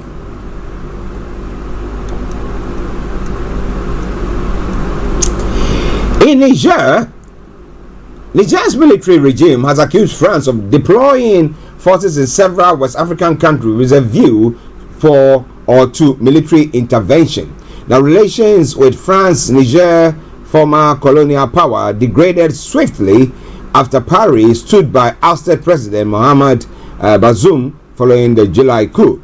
It should be brought to the attention of the public opinion, national and international, that despite the announcement of this withdrawal plan, France continues to deploy its forces in several ECOWAS countries as part of preparation for an aggression against Niger, which it is planning in collaboration with the community organization accused Colonel Major Ahmadou Abdurrahmani, Niger's regime's spokesperson. The Sahel state is also embroiled in a standoff with the West African bloc ECOWAS, which has threatened to intervene militarily if diplomatic pressure to return Bazoum to office fails. On August 3rd, Niger's coup leaders renounced several military cooperation agreements with France, which has about 1,500 soldiers stationed in the country as part of the wider fight against jihadism. On Sunday, President Macron reiterated France's stance, demanding the release of President Bazoum. Well, are they going to do so or not? He emphasized that the redeployment of troops will only occur upon request from the deposed head of state, Bazoum. So if Bazoum should this morning say, okay, we want the French forces to come and help me to be reinstated, then is that what it is trying to say there? Well. So coming away from Star Radio, okay, we are pressed with time, so we have to just move on swiftly. Now, it seems to most viewers or experts that the hearing that is going on in the parliaments of Ghana pertaining to the videotape calling for the ousting of the IGP. Some of the political, the MP, the ruling government MPs seem to be pussyfussing around what some of these individuals have done. But Franklin Kujo has called on the chairman of the Parliamentary Special Committee probing the leaked tape on the plot to oust the Inspector General of Police to stop entertaining negative stories about the IGP from people who have confessed to working against him. According to him, the decision by the committee chairman to grant opportunity for the persons caught out on the tape to make other allegations against the IGP appears to be part of a scheme to find fault with the IGP. Now, what is happening now is a waste of everybody's time because the 3 men on the tape have confessed to what was said on the tape. For me, the committee's work ended there. And then, I don't know why the committee's chairman is entertaining stories and then all of a sudden we seem we are in some circles about what the damper ray has done or not from the mouths of the same people who were treacherously planning to remove the IGP, and that is where they said in the Ghanaian parliament and Yennefer, because it seems that these people didn't like the man from the word go, and therefore whatever he is doing, they will do everything to outwit or to destroy him, and that seems to be what is happening. But do you think that what was the scope of operation or investigating? Are they supposed to go on investigating whether what the performance of the IGP has been? Do they have the power to do so, or to bring that into the public domain? All that you want to know is that did these individuals make that statement that they want the IGP gone because they think that it's not playing ball with the ruling government? That's all that you want to know, as far as I'm concerned. Mode of operation, or what do we call it? Okay. It is all coming away from Starr Radio UK, your favorite African and Caribbean radio station in London.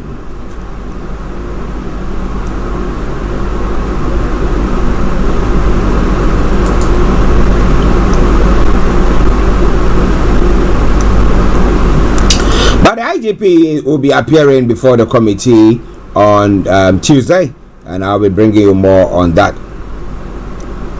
Okay, now, one other story. The presidency a few days ago denied allegations that some security officers at the seat of government are leaving their posts due to unfair treatment, a claim made by Charles Owusu.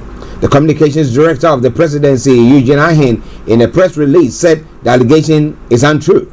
The office of the president would like to put on record that at no point in the tenure of Nana Addo Dankwa Akufo-Addo from 2017 till date have 77 security personnel left Jubilee House to their respective units. Indeed, no security officers has left Jubilee House because of unfair treatment meted out to them at the seat of the presidency. Curiously, at no point in Mr. Owusu's submission did he provide any evidence whatsoever to buttress these false claims. On Friday edition of a show, the Kokoro show, he said, "I said something about security and the Jubilee House last week. The president issued a statement seeking to clarify the issue and also received several calls, including one from one Captain Koda. The statement is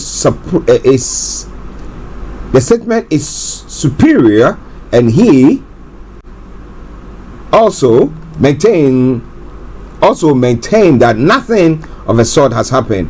All I was asking was the ultimate goal," he stated, while adding that he has received several reassurances indicating that nothing of a sort is happening at the presidency. So what is actually happening in the presidency? What do you think about all that? Let's say once again, welcome to the show.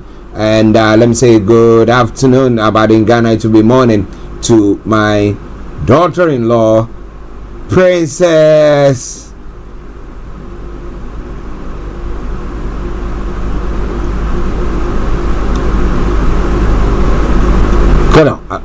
normally I was calling her Zolali, but Pat Holali Hammond. I hope you are doing very, very well there. It is all coming away from Starr Radio UK. And as I did say earlier on, the US has gifted the UK, Ghana, some ships. Okay, how is it all going to be panning out for them? It's all Star Radio UK. But one other story from the world front, and then we can go on. President Joe Biden has denied that the US is attempting to stem China's international influence after signing a new historic deal with Vietnam. More than 50 years since the last American soldier left Vietnam, Mr. Biden traveled to Hanoi to sign the agreement that will bring the former foes closer than even before. The comprehensive strategic partnership with Vietnam is a major relationship upgrade for the US. It is the culmination of the relentless push by Washington over the last 2 years to strengthen ties with Vietnam, which it sees as key to counter China influence in Asia. Now, it is also no small feat. The partnership with Washington is the highest level of a diplomatic ties extended by Vietnam. Mr. Biden told reporters in Hanoi that American actions were not about containing or isolating China, but about maintaining stability in accordance with international rules. Well, what do you think about all that? What are they scared of? So Star Radio UK bringing the program to close pretty soon. Now, Khalif, a terror suspect may have used bed sheets to escape court. That's what the court has been hearing. A terror suspect, Daniel Khalif, may have used bed sheets in his escape from Wandsworth prison, a court hearing has been told. The ex-soldier, 21, attended Westminster Magistrates Court after 4 days on the run last week. He was arrested in Norholt in London on Saturday. He is accused of escaping from lawful custody. The Deputy Chief Magistrate Tan Ikram remanded him in custody to appear at the Old Bailey on the 29th of September. Mr. Khalif is accused of escaping on the 6th of September while on remand at HMP Wandsworth by strapping himself under a food delivery truck using a material which was made from bed sheets with clips at each end. Now, prosecutor Thomas Williams said that a plainclothes police officer who told that Mr. Khalif had been seen on a bicycle on a canal towpath in Rowdell. So who told the prosecutor or the plainclothes policeman? The officer drove to the towpath and saw the former soldier on a bike. He drew his taser and gave Mr. Khalif a warning to get off, which he did. Mr. Khalif was then arrested. The court heard he had a phone, a bag containing cash and receipts which suggested he had bought clothes, food, and possible airtime for the phone. Mr. Khalif, wearing a police issued tracksuit, spoke to confirm his name and date of birth during the 8-minute hearing. His address was given as of no fixed abode. He was brought to court in an armored police van accompanied by 2 unmarked cars. In the dock, he was accompanied by 2 police officers and 1 dock officer. Now they think if we don't hold him, he might jump. His barrister Gal Nawaz Hussein KC said there was no indication of a plea at this stage. Well. So I'll come your way from Star Radio UK, your favorite African and Caribbean radio station in London. When it comes to Parliament, researcher rejects China spying claims. A UK Parliament researcher arrested under anti-espionage law amid claims he was spying for China has said he's completely innocent. In a statement released through lawyers, the man said he felt forced to respond to accusations in the media. The researcher was one of 2 men arrested in March under the Official Secrets Act. It is understood that researcher had access to several conservative MPs. House of Commons Speaker Sir Lindsay Hoyle is due to make a statement in Parliament at 14:30. Now, lawyers for the researcher quoted him as saying, "It is wrong that I should be obliged to make any more form of public comment on misreporting that has taken place. However, given that he has been reported that has been reported, it's vital that it's known that I am completely innocent. Quote and unquote. Alright then, listeners, Starr Radio UK, we're going to be bringing the program to a close in just a moment.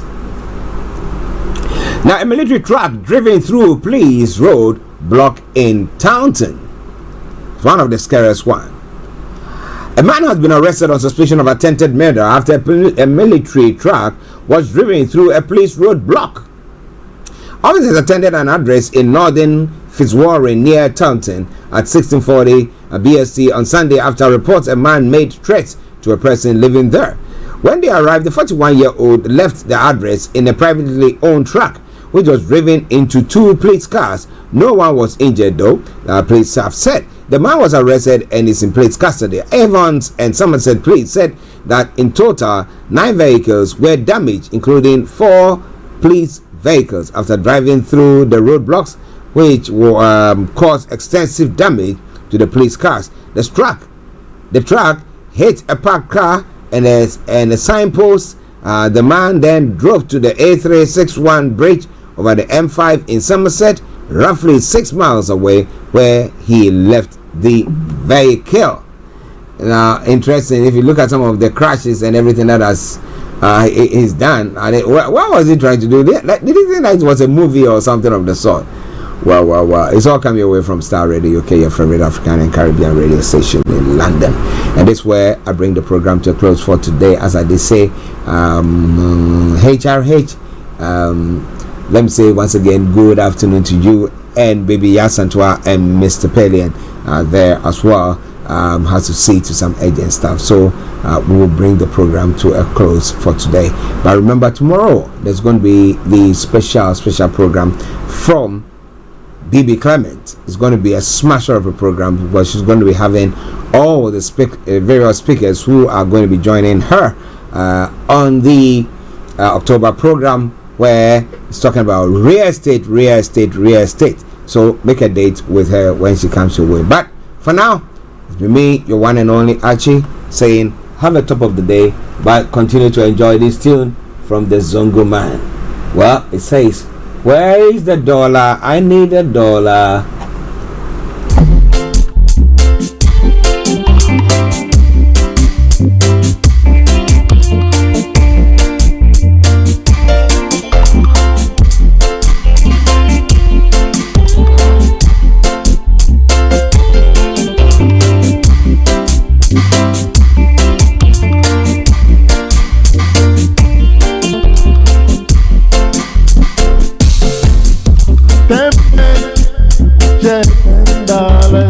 In your car, At work, at home, on your smartphone.